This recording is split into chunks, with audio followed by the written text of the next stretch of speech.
Ladies and Germans, how you all doing? This is Con Ulrich. And I'm Rangru. Hello, hello, hello.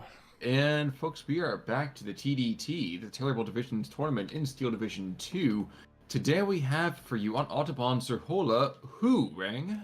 On the left-hand side in blue, we have Emperor Nate playing Skiega, and Jack playing the 4th Mountain Romanian Division. And on the right-hand side in red, we have Ort Frederica playing Group Bezlugo, and Solo Ring Pixie playing the 1st Polish Armored Division. Indeed we do. Now, one thing, actually, when we're recording this right now, it's a very lovely Valentine's Day to all of you lovers out there. As you can see right here, there's going to be stoking the fires of love over here in the center with Ogni Machiki kind of moving on forward against those, Arun Cantor, and oh dear God, I can't speak Romanian in the first place. There's a lot of flame going on here, and hope is stoking the fires of love, you guys out there. Yeah. In the meantime. I do love his use of smoke immediately at the start of the match. It's definitely good seeing some smoke play, and it's definitely worked out for the Axis here as they're managing to get into positions. And oh, forgot to mention team names. Solo Ring and Ort Frederica are team Mosin Nagant, and Emperor Nate and Jack are team The Best. That is their name. It's just The Best. The best draw? That's up to you to decide. Probably ST2 players, they're hoping. Indeed. Well, you see right now that Emperor Nate and Jack says, you know what, we don't really like the Polish very much, and they're pushing them back over here in the center, definitely taking out that kind of initial Ogni Machiki, and it looks like the earlier setup actually going over to the Axis. Yeah, they're actually getting some pretty key engagements, especially in the central town position. Once you capture that, you're on a pretty good spot. I mean, up north, he's pushing into the forest here with a lot of pioneers and some T-34s to try and clear things out. So, a very aggressive play, which is, understandable. Both Axis players, Team The Best, are using Vanguard income, while Team Mosin Nagant, only one of them is Vanguard. The other one is, I believe, V for Victory. That sounds about right. I'm just kind of getting fixated down to the south. As I was saying, the Axis has themselves a rather good position. Down south, I mean, there's just half-tracks galore. And yes, to be fair, there are still Pack 40s, and there's even the Breda 47 mil. So it's not going to be all sunshine and roses over here for the Allies. Yeah. But definitely an opportunity. Yes, sir? Yeah, we're seeing more smoke once again in the southern position. But I feel like this is more gonna benefit Solo Ring Pixie here, so he can move up his Strelch keys. Oh, we're seeing a half-track push around the corner. Just like SD44 here, half-track leading the way. They're gonna take some anti-tank firepower for obvious reasons. Well, I was gonna say, and just like SD44, it gets completely and totally blown to shreds. Yeah. I really do like he's playing at ST44 style, using Hurricane to strafe the everlasting crap out of anything that dares shoot at his Polish forces. Which is mildly amusing when all is said and done. But these Pioneeri down here, down to the south, gonna get picked up by the Druzna Bren group and the Strelkis eventually, of course. Yeah. Now, one thing you might have noted, the Axis side is going heavy in terms of potential airplay in Phase A. Whether or not we'll see that, of course, is a very, very big difference. But Allies, actually, I guess the Poles and Bazooka are both looking at earlier flirtations here. So it'd be interesting to see how they're gonna use air power, because we've seen in the previous two matches for this 2v2 tournament, there's been a lot of airplanes in the sky, so be interesting if that will continue to be a trend. Absolutely. We're getting an attack beacon over here, so I'm wondering if we're going to see some blind strafing or what the deal is going to be. I know down to the south, that Pack 40 just continues to pay and some. So geez, good lord, he's having no issues whatsoever. Yep, it's in a very good position to just pretty much shoot anything that dares comes across the field or down the road, yeah, so he is getting pushed back down south as Solo Ring is continuing his push very aggressively, very Polish, first armored style, of course. But he should be able to keep hold on to his side of the hill at least, as You don't want to get completely pissed off it, but the Hurricane straight from the Pack 40 is not doing him any favors. I'm not trying to understand this B2, Colin. Same. He has no anti-air, he has no fighters, and he's probably not going to have a B2 very shortly. Yeah, like yeah, it's gonna be a dead. There's no way that Mustang should be more than enough to kill that duck. Yep, that was not a good trade. Not at all. Didn't even get to fly over the enemy front line. Got shot at home base essentially. Indeed. Meanwhile, in the north, they're checking back in over here, so it's another potential half-track rush coming up to the northern flank. And as you might suspect, when you run afoul of T-34, 76s, and 42s, and all of that nonsense, it doesn't go particularly half-track. Yeah, it's not a great engagement for the half-track in any stretch of the imagination. You know, he is still holding on to the forest, which is the key point here for Team Mosin Nagant. The tank Desinikis are an absolute pain in the ass to deal with because they have those rather scary Molotov cocktails. It certainly does seem to be the case. I'm sorry, I'm fixated on this tiger that's just getting bounced to death. Of course, we're talking about the T6 Tigers over here on the... Was it the Polish side, is it? Or the it's Bezlugo. Yeah. So don't expect to see too much from them, but all the same, those guys can definitely be a force multiplier, definitely able to take out a T-34-85. So Boyd's material quite devastating early on here. Mm-hmm. We even got a Firefly here as well, Soloring Pixie, bringing in some heavy firepower to help out. And this is definitely the flank where you do want to be bringing out those big, heavy, or heavily armed tanks. Especially Skiega, I mean, he does have T-34-85s, which are nice, but Firefly and Tiger combo is not something you'd really think you'd hear, but it works surprisingly well. The Tiger runs point and everything else just kind of shoots from behind them, as you might suspect. Yeah. Down south, you're actually going to have another potential gun run? Okay, so the Hurricane looked like he was going to get on the ME-109. Not going to happen. There is that captured Vickers being brought on in right now, which is actually kind of mildly amusing down here to the south. And a Mustang, which is trailing smoke. So that might be one horse you can break. He's not going to take advantage of it. Nope. It's looking very good for Team the Best. So 15-9, well, got taken back down. Even though they're having a sketchier time on the flanks, the center position is pretty much completely under their control, almost.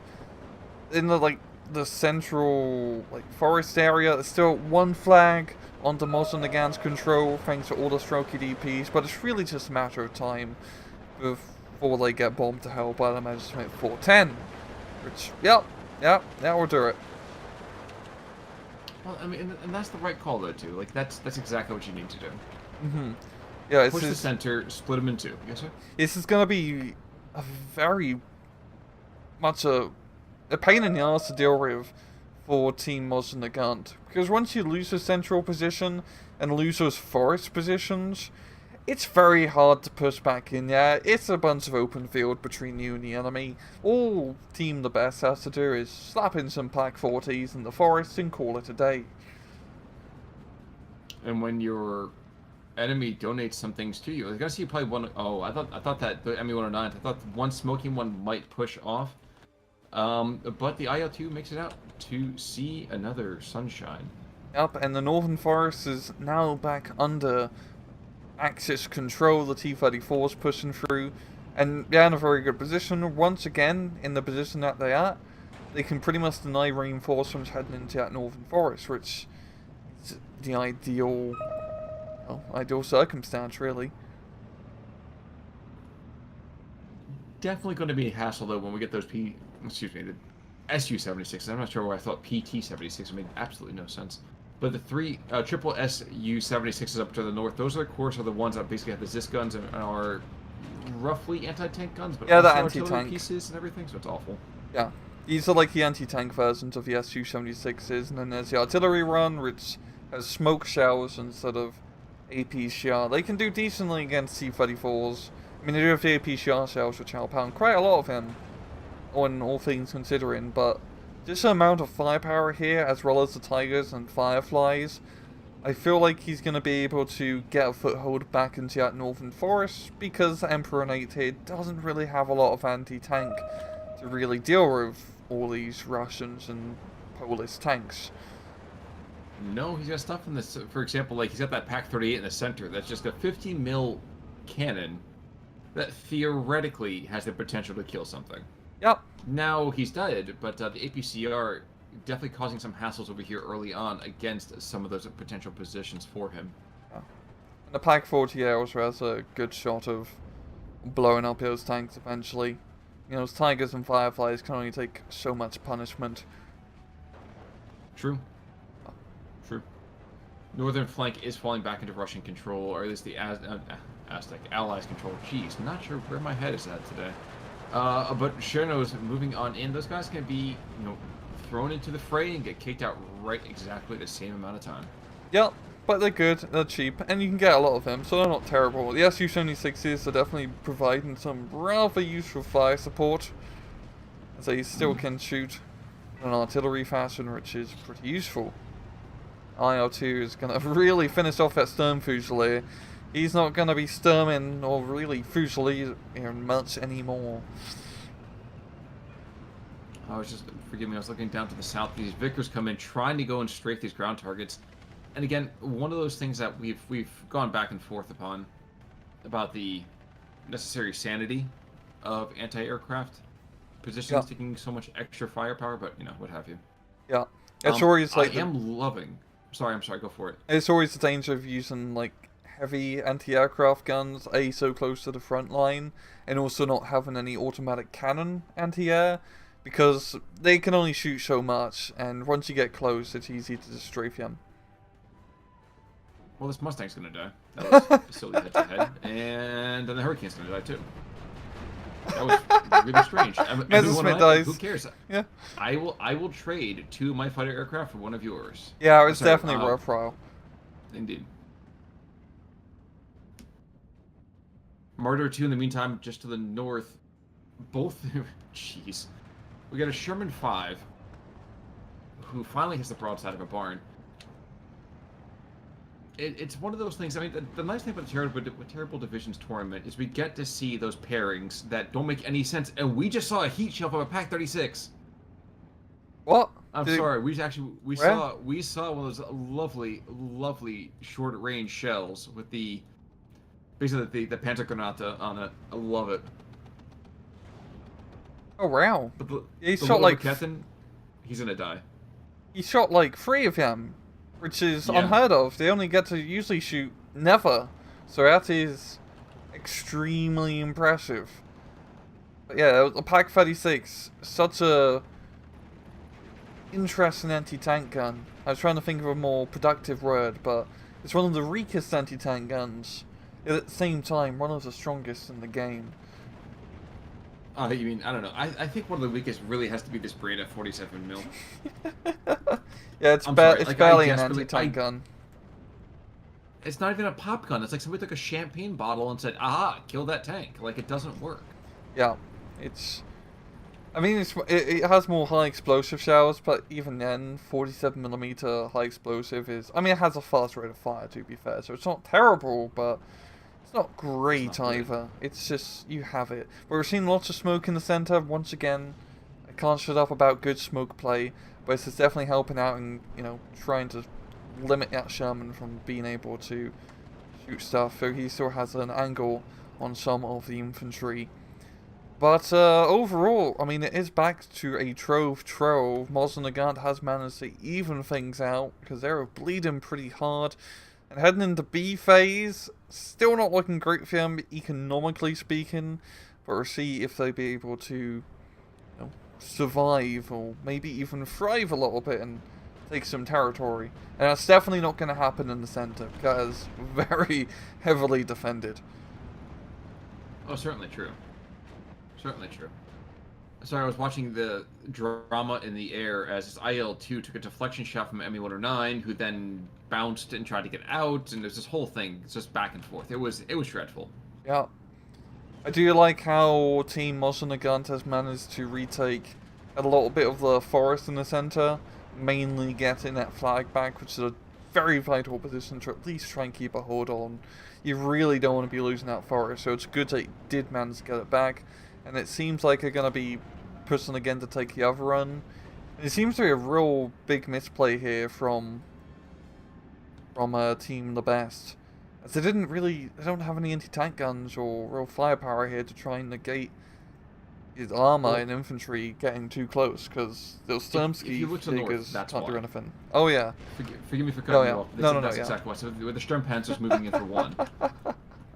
So they got the captured KV-2s. Yeah. But on top of it, too, you notice that there really aren't that many Tigers anymore. That's because all of them have been poached by these martyrs. Yeah.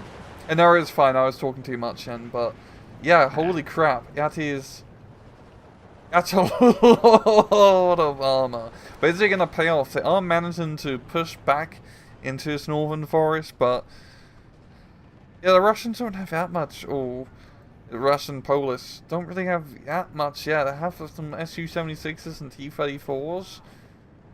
That's not a lot compared to this much German armor. I mean, we do have the airplanes which are starting to bomb a bit, but yeah, we'll see how it goes.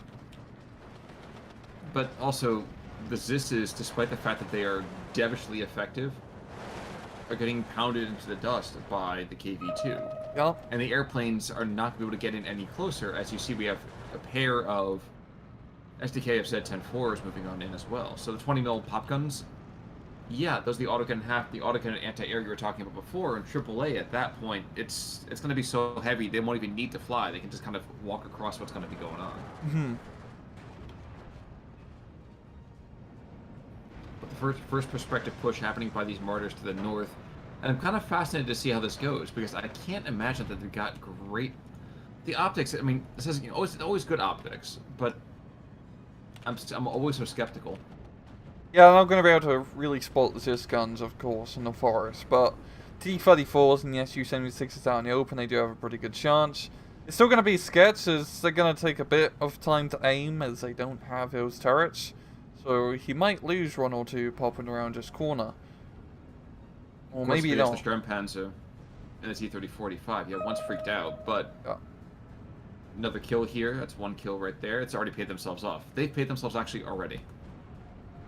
Yes, they have. Yeah, the Sturmpanzer and T-30-45 definitely helped out and just drawing some fire.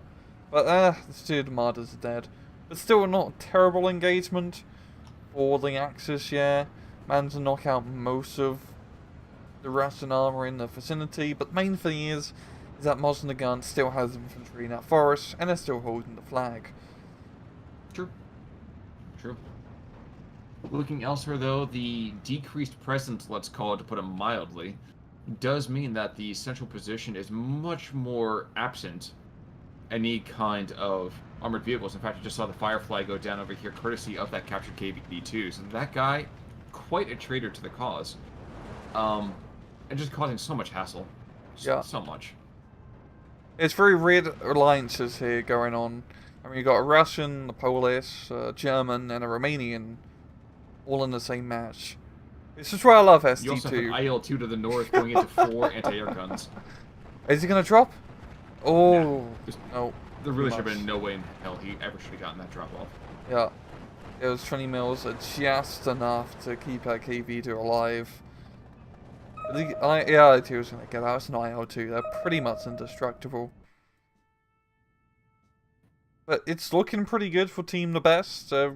14-10 right now. This managing to retake a bit of the southern side, getting the flag importantly. You're absolutely right. Actually, I've focused on that quite a bit of time.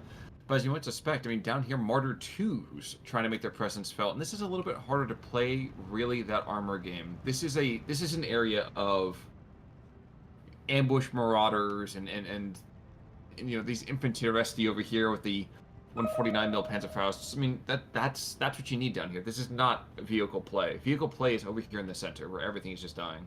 Yeah, it's pretty dangerous, of course. I mean, the Shermans do work pretty well because they have machine guns and lovely stabilizers. But you definitely need infantry here, and yeah, as we're seeing, it's not looking good for the Poles. And the Polish infantry, not really that great, especially compared to the Romanians, which have some fantastic troops loadout, all things considered.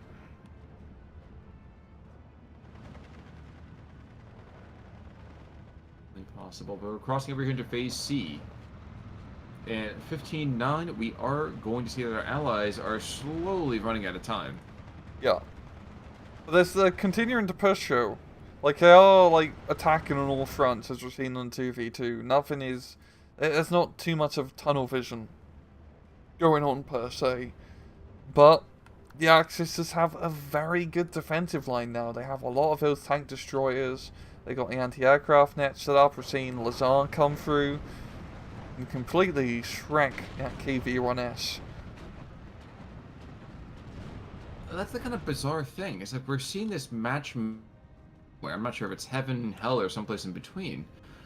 But I feel like the Ski Jaeger infantry plays really well with just the Romanian levels of just troop support options. I mean, that's one of the biggest things about the Ski Jaeger is that they just don't have heavier armor. Yeah, you definitely run out later on in the game once you lose your T-3485s, your KV-2s. You have the Stykes, which are alright. But it definitely is match up for the Axis, as there's no crazy IS-2s or T-3485s from the Russians. We have like some Fireflies and Tigers, but all the Tigers are dead now, so you don't have to worry about yet, at least. Lazar is shot down, as you might be expected. Such is the fate of all hero units in Steel Division. That's true. Down to the south, we're going to see 172.5mm barrage, which is kind of such a strange caliber to me. Probably means something in inches. Probably rounds up something nicely in a different measurement system, I'm guessing. Well, it's certainly enough to kill that Sherman. Yeah, and all the Strelkies and Strelkies are not having a good time at all. Well, they do want it to stop at all. I will say that's definitely true. Yeah, that's really, I think that's gonna not seal the deal, but very much give the Axis a much better position on that hill if they do decide to push. Even then, like, there's not a whole lot really from the Allies. They have the Cromwell and the Firefly, but with the current use of the artillery, which I also think is helping out a lot here in the southern side, it's definitely been a key factor for the success, for the best. There's still glimmers of hope, though, too. IL-2, for example, right in the center, takes out a brace of P4s, which is just, again, always one of those things that hurts so much to see. And it hurts to be the P4s as well in that situation. Well, it only hurts for a little bit. Very true. Eating those Strokes to the north, and this is what you're talking about. The Strokes are good, but they're just not mainline MBTs. Like, these are stopgap measures for a reason. Yeah, and pushing over an open field is always a very dangerous proposition, especially when there's 6-pounders in the area. 6-pounders will make short work of really most armor in the game. True. Got a central push once again. For that 6-pounder. Sorry? Oh, you've got the central push coming in once again from the Axis, like smoking out the Firefly and moving through the infantry to try and get into a better position. That's just actually fascinating. This Shrek over here is trying desperately to get in the Firefly range, and it's not going to happen, but I admire his gumption. To the trees as you might need, but this is just killing time. Yeah. They can lose every single unit on the map so long as they keep this territory for the next 70 seconds. Yeah, and I think it's pretty much a open and shut case. The Axis is going to take it. Holy crap, that Mustang got shot down by anti-air. Huh. Because are pretty scary when they're not being shot at.